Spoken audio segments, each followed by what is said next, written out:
Bonjour à tous, alors aujourd'hui j'ai décidé de vous faire une vidéo complètement différente de ce que je fais d'habitude. J'ai jamais fait ce type de vidéo, je pense que je le ferai très rarement. En fait, je vous explique, là le jour où je poste cette vidéo sur YouTube, c'est mon anniversaire. Et donc j'ai décidé, puisque je vais avoir 30 ans, enfin... Là aujourd'hui j'ai 30 ans puisque le jour où je mets ma vidéo j'ai 30 ans, de vous faire en fait 30 choses qu'il faut savoir sur moi. Alors comme vous avez pu le remarquer, je parle pas beaucoup de moi. C'est pas quelque chose que j'ai l'habitude de faire, de parler de moi. Je suis assez mystérieuse entre guillemets, en tout cas je parle pas beaucoup de ma vie personnelle, tout ça. Donc là vous allez savoir 30 choses, j'ai tout noté sur mon téléphone parce que... au bout d'un moment, sinon ça va pas être structuré tout ça, je me connais, je pars un peu en vrille. Donc voilà, c'est vraiment une vidéo spécialement pour mes 30 ans. Je vous parle donc de 30 choses à savoir sur moi. Et puis voilà quoi. On va pas plus loin quoi. Après on retourne au make-up, j'ai envie de vous dire doucement les enfants. Hein. Donc voilà, alors c'est parti, hein, on y va. Alors déjà ça fait plus d'un an que j'ai cette chaîne et première chose que vous devriez savoir et que vous ne savez sûrement pas, c'est que je m'appelle Christelle. Déjà, je m'appelle Christelle. En deuxième, donc je suis née le 3 décembre 1986 puisque je vais avoir 30 ans. Je suis née à Paris 18e et j'ai vécu à Paris pendant 26 ans.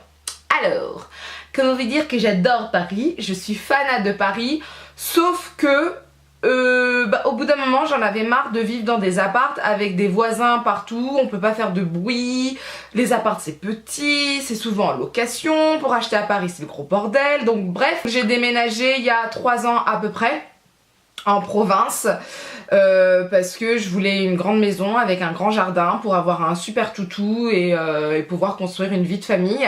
Donc il me fallait plusieurs chambres, tout ça, et je me voyais pas vivre à Paris dans un appartement alors que moi j'ai été élevée dans un F3 comme on dit avec ma mère et que ça s'est très bien passé, j'en suis pas morte, mais je voulais avoir plus et je trouve que Paris c'est une très belle ville pour tout ce qui est activité, tout ça. Mais dès qu'on veut avoir une vie familiale, je trouve que ça commence à être un peu plus compliqué. Ensuite, j'ai fait du karaté et du taekwondo. C'est pas une super information. J'ai fait du karaté parce qu'en fait je vivais vers Porte de Clignancourt et que je me suis dit qu'un jour ou l'autre il faudrait peut-être que je sache me défendre. Et j'ai fait du taekwondo parce que je voulais imiter Buffy contre les vampires. C'est tout. J'ai fait un master communication internationale cinéma. Oui. Traduction, j'ai fait des longues études pour pas grand chose. Non mais je regrette absolument pas ce que j'ai fait. J'ai fait donc un master en com à l'ISCOM dans le 9e arrondissement de Paris, école privée. Bon, avant j'étais à l'université, hein. C'était gratuit, alléluia. Mais ça m'a apporté beaucoup de choses, j'ai rencontré Thierry Lhermitte grâce à ça, d'ailleurs je sais plus ce que j'ai fait de cette vidéo. Au bout d'un moment je fais une interview à la Foire du Trône parce que la Foire du Trône, je sais pas s'ils le font toujours, il y a une journée ou une soirée où c'est 15 €, c'était 15 € et c'est en fait redonné à une association et pour 15 € on fait toutes les attractions qu'on veut. Et il y avait des parrains, tout ça, et il y a une interview, on arrive dans la tente VIP parce que c'était Gérard Lanvin qui nous avait donné les invitations. Donc cet homme est... moi quand je l'ai rencontré, cet homme c'est... voilà, il est humain, il est très sympathique, on était des petits étudiants d'université et franchement il a été très sympa de nous donner des invitations gratos pour faire une interview quoi, en fait un petit documentaire. Et en fait dans l'équipe il y avait donc Dimitri qui s'occupait de tout ce qui était image, caméra, il y avait Leïla aussi qui s'occupait de tout ça et moi j'étais l'intervieweuse entre guillemets. Et donc au bout d'un moment je dis il y a Thierry Lhermitte, allez on y va, on lui pose des questions. Et je vais vers Thierry Lhermitte et là il me fait, non mais un truc de malade, il me fait un espresso, m'intéresse pas. Et il me fait « Hey, salut, comment ça va ?» Et il me tape la bise, en fait, il me fait la bise. Et là, on entend Dimitri et Leïla dire « Mais il la connaît, mais elle le connaît, mais il la connaît. » Je ne le connaissais pas. Je les connais, enfin je m'en rappelle pas en tout cas, je me rappelle pas d'avoir rencontré avant, enfin quand même je m'en serais rendu compte quoi. Donc juste c'était des petits trucs marrants comme ça, on en a fait des choses hein, c'était plutôt cool. J'ai quand même fait aussi un stage et un CDD pour l'agence d'attaché de presse de Metropolitan Film Export. Donc je vous explique, je me suis occupée du film Expendables, le 1, et comment vous dire... Oh my god. Comment vous dire, l'avant-première au Grand Rex avec Stallone, tout ça, Statham, tout ça, Wonderful, quand on doit les raccompagner jusqu'à leur jet privé, enfin voilà, et c'était des gens... Enfin moi Stallone je le trouve très agréable aussi puisqu'il nous a remercié, il a été très agréable, c'est quelqu'un... Voilà, il y a des gens comme ça qui ont beau être connus, j'appréciais leur naturel et leur sympathie. Donc voilà, c'était vraiment de très bons moments, je les regrette pas. J'ai fait un bac théâtre, alors un bac littéraire, option théâtre, légère et lourde. Traduction, en fait mes 3 ans de lycée, ce n'était que du théâtre. Que du théâtre. Et je devais faire entre 10 et 20 heures de théâtre par semaine. Donc ça demande quand même beaucoup. C'est très strict en fait. Parce que le dimanche c'était pas repos du tout, c'était répétition. On allait chez les copines pour le déj, répétition. On prenait la salle de théâtre pour les répétitions. Bref, tout le temps répétition. Lundi tu finissais à 20h, 21h. Enfin ça demande beaucoup de côté strict, mais c'était ma passion à ce moment-là. Bon bah là j'ai rencontré aussi pas mal de gens, Jean Reno, j'ai eu des petits rôles dans, mais vraiment tout petit hein, vous me voyez juste passer, Navarro, Moulin, c'était ces moments-là de ma vie qui étaient assez sympathiques. J'ai joué au théâtre d'Aubervilliers avec l'école, donc on connaissait le directeur, La Salle, qui s'appelle La Salle, c'est son nom de famille. Donc voilà, c'était très agréable, j'ai vu des choses... je pense que jamais j'aurais vu ça de ma vie. Grâce à ça aussi, j'ai rencontré Laurent Ruquier, Franck Dubosc, enfin voilà. Et c'était vraiment pour des interviews, tout ça. C'était pas en tant que fan, parce que je suis pas super fan en fait. Enfin, je suis pas super fan. Je suis pas le genre de fille à être super fan de quelqu'un en faisant waouh, t'as vu. Je suis là, souvent c'est ça ce qui se passe avec ma mère. Je fais oh regarde il y a un tel et elle me fait où. Bah je dis bah là quoi, c'est bon, c'est une personne comme toi et moi, c'est juste qu'elle a un autre métier que nous et qu'elle gagne peut-être mieux sa vie certaines fois, c'est top. Mais voilà, moi je suis pas super fan donc c'était vraiment pour les voir pour le boulot, pour le boulot ou les études, vraiment pour savoir ce qu'ils avaient fait, pour connaître leur parcours, etc. Donc j'ai tendance à être plus attirée par tout ce qui est artistique en général, j'aime les choses complètement farfelues. Je pense que ça m'a un peu ouvert l'esprit aussi, puisque dans ces mondes-là, on rencontre beaucoup de personnes qui peuvent être complètement différents de ce qu'on attend de la société. Voilà, des marginaux, comme on peut dire certaines fois. Non, on peut dire ça, des marginaux, oui, voilà. Donc voilà, ça c'était plutôt cool et je suis bien contente d'avoir fait ces études. Et je pense que si j'avais fait d'autres études, je me serais ennuyée en fait. Ouais. Moi j'aime bien avoir des trucs comme ça, un peu spéciaux, pas comme tout le monde. Alors ensuite, en numéro 7, je suis métisse. Je suis métisse, un mélange de couleurs. Mon père est Guada, il est guadeloupéen, et ma mère est métropolitaine, blonde, peau pâle, enfin voilà. Donc je suis métisse. 8ème information, j'ai une demi-sœur, Mélanie, et 2 demi-frères, Greg et Thomas. Coucou tout le monde! Je leur passe un petit bonjour, je sais qu'ils regardent mes vidéos certaines fois. Ils sont magnifiques, des beaux gosses tous les deux. Elle est... Comment vous dire ça? J'ai des demi-frères, demi-sœurs, mais genre... mais magnifiques. En plus ils font du sport, vas-y qu'ils sont bien taillés, vas-y qu'ils sont beaux, vas-y qu'ils sont trop sympas, vas-y que je rigole avec eux. Bref, je les kiffe. C'était juste pour dire ça. Enfin, moi je suis... voilà, je les adore. On se voit pas souvent, mais quand on se voit, c'est... voilà, moi j'adore ces moments-là. Donc voilà. 9ème chose. J'ai vécu toute seule avec ma mère. Oui, j'ai vécu toute seule avec ma mère. J'aime bien.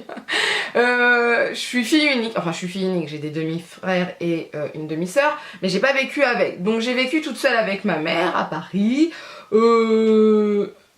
ça a créé en tout cas un lien très intense avec ma mère. Je pense que ma mère c'est ma super maman, on n'y touche pas.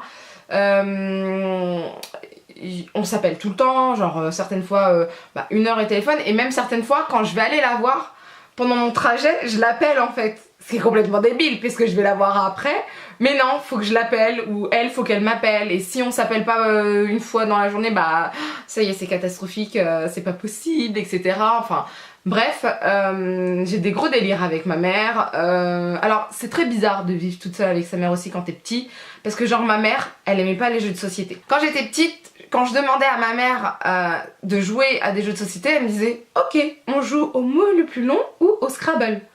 Au mot le plus long ou au Scrabble quand on a 6 ans. Franchement, comment vous dire, au bout d'un moment vous arrêtez de demander à jouer aux jeux de société, ça vous intéresse plus quoi. Franchement, non. J'en avais marre. Je crois que ça a duré 1 an. Après j'ai arrêté de demander. Et heureusement, après la Nintendo, la Game Boy, elle est arrivée. Merci. Merci, mais merci, parce que je me sentais trop seule pour ça. Mais après, voilà, elle a fait des efforts, elle a joué à la PlayStation avec moi. On regardait souvent les films d'horreur ensemble. Je vous expliquerai après tout ça. Mais voilà, ça crée un lien quand même assez différent. Et puis bon, en plus quand on est 2 femmes, on doit se débrouiller pour tout ce qui est travaux, etc. C'est pas toujours facile, tout ce qui est lourd, etc. Donc voilà, mais ça, je pense que ça m'a fait grandir aussi. J'ai très vite ma mère m'a appris à l'aider pour les tâches ménagères, etc. Parce que à 2, faut savoir aussi s'entraider. Et très vite, tu comprends que comme t'as une mère, ton père n'est pas avec toi, tu dois, moi j'avais ça comme ça, je devais assurer pour que tout se passe bien, pour pas qu'on ait d'emmerde ou quoi que ce soit. Parce que c'est pas tous les jours facile, de toute façon, de vivre tout seul avec un de ses parents. Ça demande peut-être plus d'énergie. Mais ça m'a responsabilisée assez vite et ça c'est plutôt cool. Mais déjà je pense que ma mère, dans sa façon de m'éduquer, elle a fait en sorte que je sois assez responsable assez vite. Puisque elle a été responsable assez tôt aussi dans sa jeunesse. Je pense qu'à ce niveau-là, elle a répété le truc. Et moi ça m'arrange parce que grâce à elle... ça va quoi. Je peux gérer toute seule beaucoup de choses et voilà. Ah, et cette éducation là aussi, 10e chose, je vous fais 5 mais ça veut dire 10 hein, ça, je veux plus rien dire mais enfin. 10e chose, je suis féministe, c'est-à-dire, j'estime que la femme dans cette société est très importante. Déjà, sans nous, il n'y aurait pas d'enfants. Ok, alors on se calme. J'estime que la femme a le droit d'être libre, etc. D'ailleurs, cette société, je la trouve pas très féministe que ça, plutôt encore macho. Moi qui travaillais dans des univers assez masculins, c'est bon quoi, hein, les hommes... certaines fois, vous prenez vraiment pas pour de la merde. Un peu... Voilà, hein, certaines fois c'est assez saoulant. J'ai tendance à dire que je suis pas obligée... Alors, je déteste l'image de la femme qui fait le ménage, la cuisine, qui travaille, qui s'occupe de ses enfants et qui doit être magnifique. À quelle heure? Au bout d'un moment, on peut pas tout faire dans la vie. Je suis pas Wonder Woman, je suis une femme comme tout le monde. J'aime bien être... pas bien habillée, en mode pyjama, sur mon canapé, à regarder la télé et avoir mon repas sur la table certaines fois. Ça me fait plaisir. Ou manger une pizza, un plat télé quoi. Mais j'estime qu'au bout d'un moment, on est dans une société où les hommes peuvent aussi se bouger l'arrière-train, qu'il n'y a pas que la femme qui devrait faire la popote, le ménage. Moi j'ai la chance d'avoir un mari qui fait la nourriture, les repas. Le ménage c'est pas encore son fort, je m'en occupe, les papiers c'est moi. Mais voilà, au bout d'un moment je lui dis, certaines fois je lui dis je peux pas tout faire non plus, hein, on se calme, va peut-être falloir s'y mettre aussi. Alors il a tendance à m'aider, donc ça c'est plutôt cool. Mais vous voyez, c'est pas un automatisme la plupart du temps chez les hommes. Parce que l'éducation fait aussi que les hommes, souvent, on leur demande rien. Alors moi je comprends pas. J'ai rarement vu, alors c'est dans ma vie de tous les jours autour de moi, est-ce qu'on connaît beaucoup de mères et de pères qui demandent à leur fils de faire le ménage, de faire la vaisselle ou quoi que ce soit? Souvent c'est plus on apprend ça plus aux filles et je vois pas pourquoi, je suis désolée. Enfin bref, donc je suis assez féministe. J'estime que s'il n'y avait pas d'homme, je n'en mourrais pas. Parce que même quand j'étais plus petite, je voulais être nonne ou avoir un enfant toute seule. Super féministe là. Je détestais les garçons parce que j'ai trouvé trop con, il faut le dire. Mais voilà, et c'est vrai que j'ai cette image où la femme n'a pas besoin de tuer sa vie juste pour son mari ou ses enfants. Au bout d'un moment, il y a quand même des limites et j'estime que je resterai une femme quand même et que si j'ai envie de me maquiller, si j'ai envie de me faire plaisir, si j'ai envie d'aller au travail et le travail que je veux, j'ai le droit. Au bout d'un moment, je vois pas pourquoi il y aurait que les hommes. Donc voilà. Et il y a des femmes qui sont très carriéristes, qui n'ont pas d'enfants et franchement, ça me choque pas. Une femme n'est pas obligée d'avoir d'enfants. Moi personnellement, j'en veux, donc on verra. Mais une femme, elle n'est pas obligée. Si elle veut être à fond sur sa carrière, elle peut être à fond avec sa carrière, c'est tout. Chacun mène sa vie comme il veut. Et je trouve de toute façon que les sociétés actuelles, le travail, fait que c'est aberrant certaines fois d'entendre que on peut pas prendre une femme parce qu'elle n'a pas eu d'enfant et qu'elle va peut-être avoir des enfants, donc elle va être en congé, etc. C'est de notre faute s'il y a que nous qui pouvons enfanter. Enfin, moi, si franchement j'avais le choix, je laisserais mon mari avoir un enfant s'il veut, hein. S'il veut avoir les 9 mois, accoucher, tata, avoir la douleur, etc. Mais y a pas de souci. Sauf que la nature n'a pas été faite comme ça. Donc, je vais porter l'enfant, et puis on va l'élever à deux. Voilà. Non mais allô, quoi, c'est pas de notre faute. Allô. Enfin bref. 11e chose, je suis mariée depuis plus d'1 an avec mon mari. Ah oui, avec mon dudu. Alors, je suis mariée depuis plus d'1 an avec mon dudu, mais on est ensemble depuis 9 ans. Et ouais, 9 ans avec le dudu. On s'est rencontrés chez McDo, je vous expliquerai après. Et puis, on est mariés depuis un peu plus d'1 an. Ouais, ça c'est cool. Et c'est mon dudu. Voilà. Hein, c'est mon dudu, c'est quelqu'un de très, comment dire ça, sauvage, on va dire entre guillemets. Je pense pas que vous le verrez une seule fois dans une vidéo véritablement, c'est pas son truc. Il aime bien être tranquille, qu'on l'embête pas, tout ça. Il a un fort caractère comme moi, parce que on peut dire que j'ai pas non plus un super caractère, voilà. Hein, mais lui aussi, comme ça, ça va très bien ensemble. Ensuite, j'ai été équipière chez McDo, ensuite hôtesse, ensuite responsable de formation, ensuite manager, ensuite assistante de direction. Tout ça chez McDo de 2006 à... On est en quelle année là? 2016 ? À 2015 en fait. Et pendant 8 mois, en 2016, j'ai été chef de rayon poissonnerie à Leclerc. Et là, depuis septembre, je suis chez Sephora. Alors... Vous voyez, mes études n'ont rien à voir avec ma vie professionnelle. En fait, ce qui s'est passé, c'est que pendant mes études, j'étais chez McDo. En fait, je voulais avoir une expérience de oufissime, genre le truc super dur, et puis le truc qui fasse genre trop cool sur ton CV. Donc il y avait soit McDo, soit Disney. Franchement, les parcs Disney, ils étaient un peu loin de chez moi, trop la flemme. Donc j'ai postulé pour McDo et je me suis retrouvée au McDo Victor Hugo dans le 16e. Et je peux vous dire que c'était le meilleur job que j'ai jamais eu en tant qu'étudiante. Enfin, d'un côté, c'est le seul. Mais franchement, j'ai trop kiffé. Il y avait une superbe ambiance. J'ai connu ma meilleure amie là-bas. J'ai connu des gens mais que je kiffe et avec qui j'ai encore des relations. Enfin, voilà, c'était super kiffant.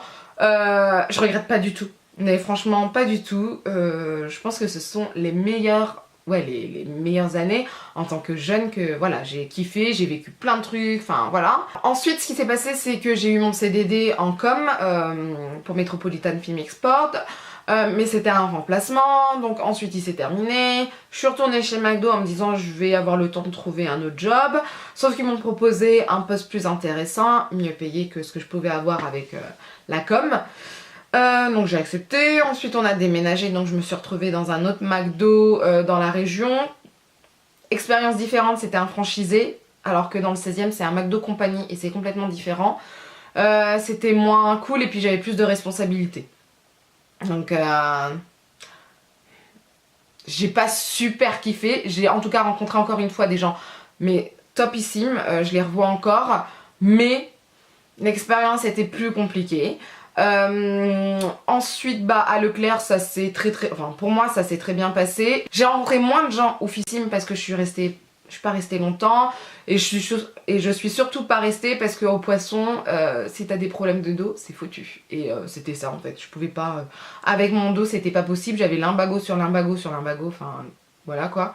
En plus le réveil super tôt c'est pas mon truc, je suis quelqu'un du soir pas du matin. Donc maintenant je suis chez Sephora et franchement je kiffe. Enfin là comment vous dire, je kiffe l'équipe dans laquelle je suis, je kiffe l'ambiance en général, je kiffe le travail, je kiffe tout. Donc voilà, ça c'est dit.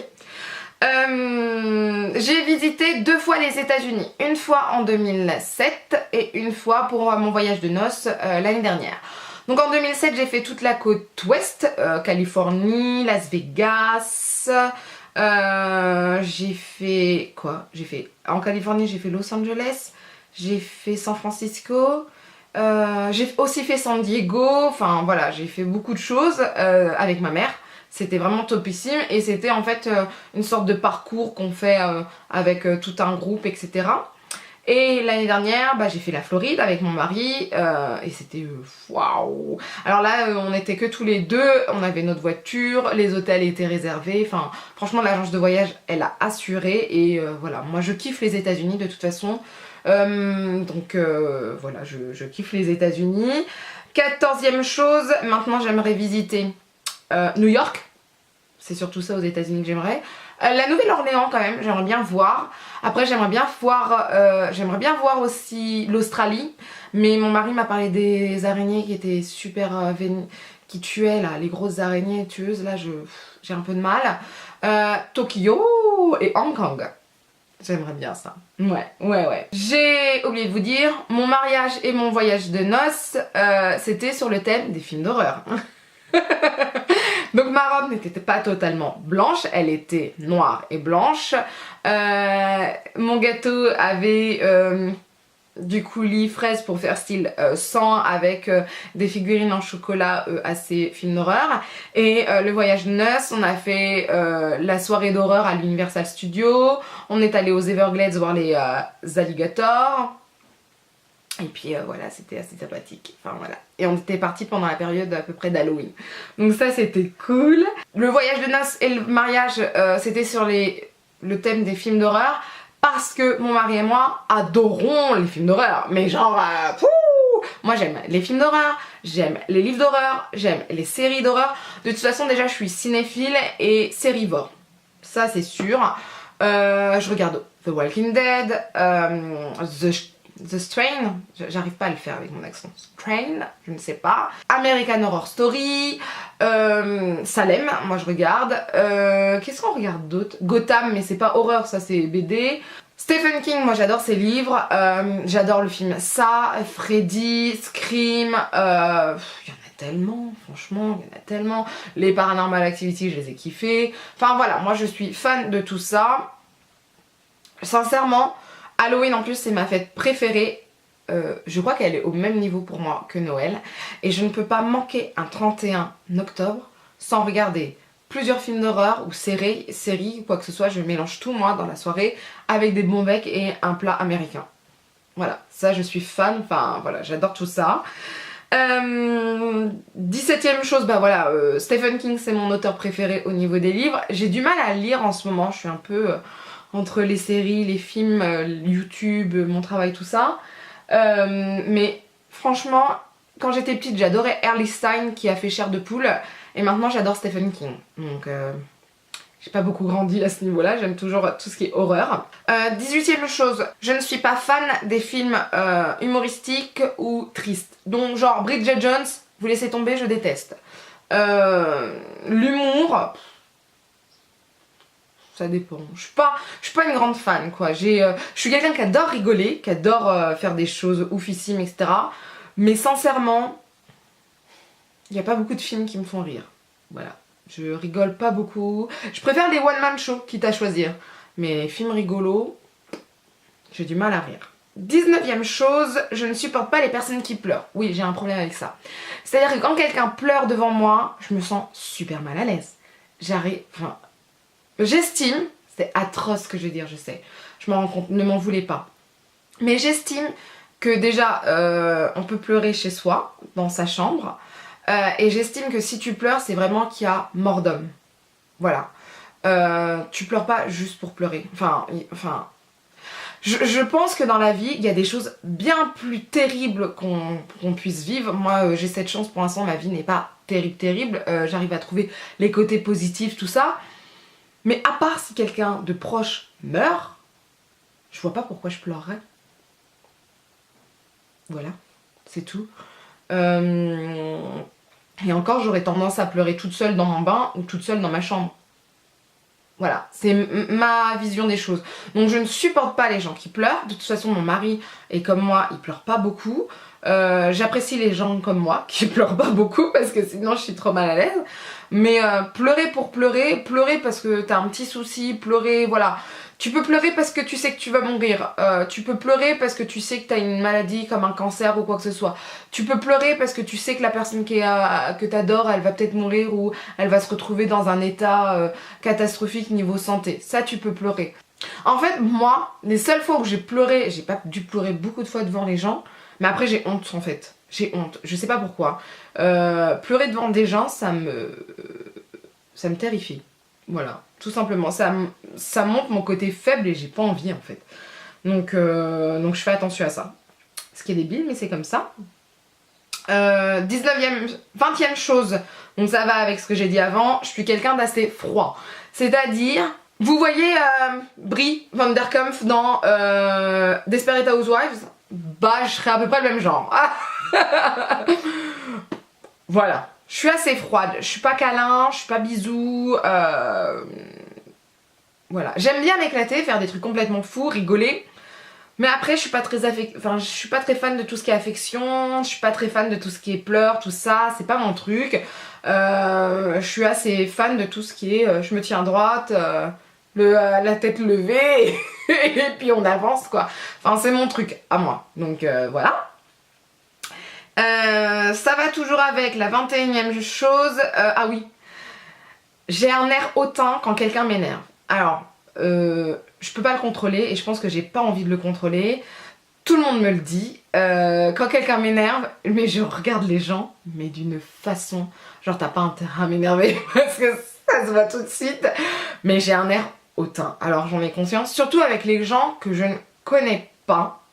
Les gens de ma famille, tout ça, moi, je vais plutôt me renfermer et me taire. Mais sinon, tu me dis quelque chose, je te connais pas, tu me parles comme une merde. On se connaît pas, on n'a pas élevé les cochons ensemble. À qui tu parles? Donc j'ai souvent cet air hautain. Il y a ma mère à chaque fois me le rappelle souvent d'ailleurs. Hein. Elle me dit rappelle-toi la fois. Alors il y a une fois on avait pris le train ensemble et moi je suis mais super organisée. Je sais quelle place il faut etc. Je sais, enfin genre je repère quoi. Enfin je fais un truc de ma niveau organisation, ça c'est mon truc. Et on avait nos places, la voiture, le wagon, tout ça, tout était ok, j'en étais sûre à 200%. Et là il y a un mec qui arrive en mode retard, etc. Et qui me regarde, il me dit même pas bonjour le mec. Vous avez pris nos places? J'étais assise avec ma mère. Je lève la tête, je dis comment? Est-ce qu'on a pris vos places? Non, je crois pas, non. Et je lui dis, bah on regarde nos billets tout simplement. Et là je vois que c'était pas le bon train, il était pas dans le bon train.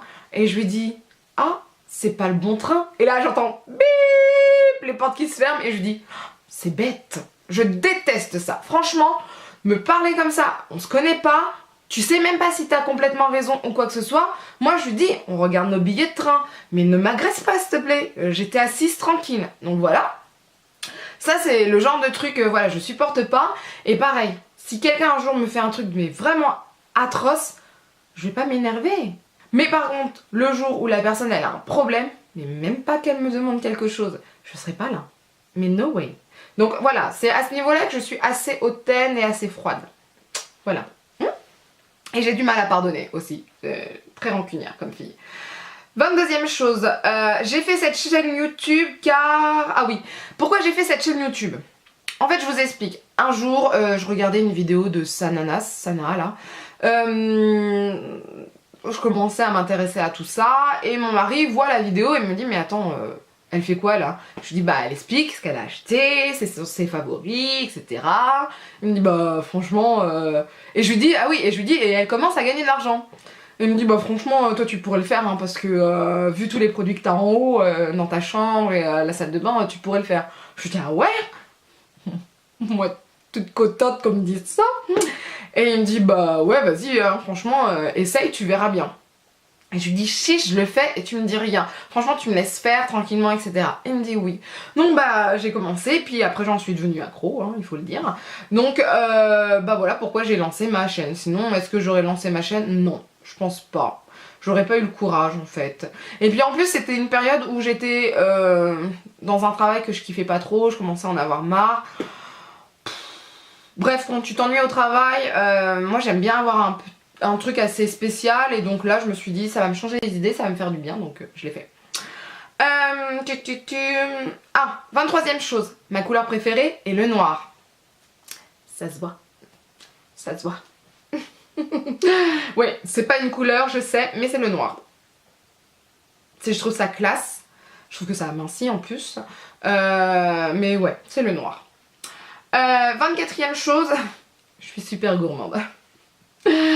Genre, comment vous dire ça? Ouais, je suis super gourmande, j'aime le salé, j'aime le sucré, j'aime tout. J'adore manger un très bon repas, j'adore les restaurants. Mais par contre, au restaurant, je choisis toujours mon plat principal par rapport à mon dessert. Je sais, il y a des gens qui le font aussi, comme moi. Mais je peux pas vivre... Alors, si j'ai pas de dessert... Mon repas il est pas terminé hein. Franchement j'ai trop la rage, je peux pas, j'ai besoin de mon dessert. D'ailleurs mon mari me le dit à chaque fois, tu veux quoi comme dessert? Et ensuite on choisit le plat. Voilà. 25e chose, je ne suis pas fan de sport. Oui, ça se voit, j'ai des formes, donc comme je suis gourmande, à la base je devrais faire du sport. Mais je suis pas une fanat du sport. C'est problématique, il faut que je m'y mette, hein. J'en ai conscience, il faudrait que je fasse un régime, que je fasse du sport, tout ça, mais je me dis que la vie elle est tellement courte qu'il vaut mieux profiter des bonnes choses. Donc certaines fois je fais du sport quand j'ai mal au dos par exemple, ça me fait du bien, mais c'est pas un plaisir quoi, voilà. 26e chose, ma fleur préférée est la rose noire ou la rose bleu foncé, je kiffe ça. Mon mari de toute façon sait que s'il doit m'offrir des fleurs, et pourtant je suis pas fan des fleurs, c'est la seule fleur que j'aime, ça sera ça ou rien.